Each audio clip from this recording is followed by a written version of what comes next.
முதல் வாசகம். ஆகாய் நூலிலிருந்து வாசகம். அதிகாரம் 1. இறைவசனங்கள் 1-8 முடிய. தாரியு அரசனது 2ஆம் ஆட்சியாண்டின் 6ஆம் மாதம் முதல் நாளன்று இறைவாக்கினர் ஆகாய் வாயிலாக ஆண்டவரின் வாக்கு அருளப்பட்டது. அது யூதாவின் ஆளுநரும் செயல்தியேலின் மகனுமான செருபாபேலுக்கு தலைமை குருவும் யோசதாக்கின் மகனுமாகிய யோசுவாவுக்கும் அருளப்பட்ட செய்தி. படைகளின் ஆண்டவர் கூறுவது இதுவே: ஆண்டவரது இல்லத்தை மீண்டும் கட்டி எழுப்புவதற்குரிய காலம் இன்னும் வரவில்லை என்று இந்த மக்கள் சொல்கிறார்கள். அப்பொழுது இறைவாக்கினர் ஆகாய் வாயிலாக ஆண்டவரது வாக்கு அருளப்பட்டது. இந்த கோவில் பாழடைந்து கிடக்கும் இந்நேரத்தில் நீங்கள் மட்டும் மாட மாளிகைகளில் குடியிருக்கலாமா? ஆதலால் இப்பொழுது படைகளின் ஆண்டவர் கூறுவதை கேளுங்கள். உங்களுக்கு நிகழ்ந்திருப்பதை நினைத்து பாருங்கள்.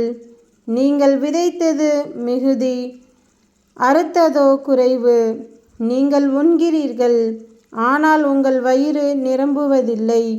நீங்கள் குடிக்கிறீர்கள், ஆனால் நீங்கள் நிறைவடைவதில்லை. ஆடை அணிகிறீர்கள், ஆனால் உங்களுள் எவருக்கும் குளிர் நீங்கவில்லை.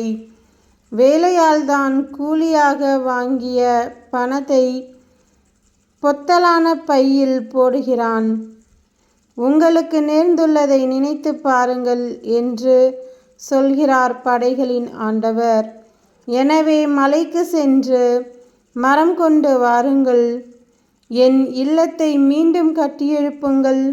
அது எனக்கு உகந்ததாயிருக்கும்.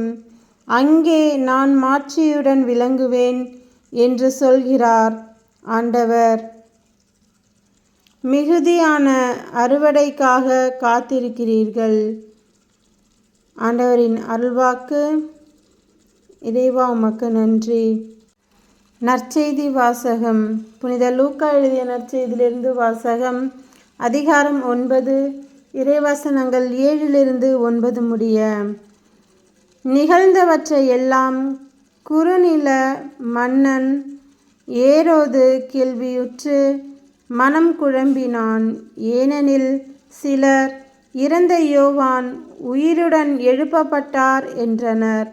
வேறு சிலர் எலியா தோன்றியிருக்கிறார் என்றனர்.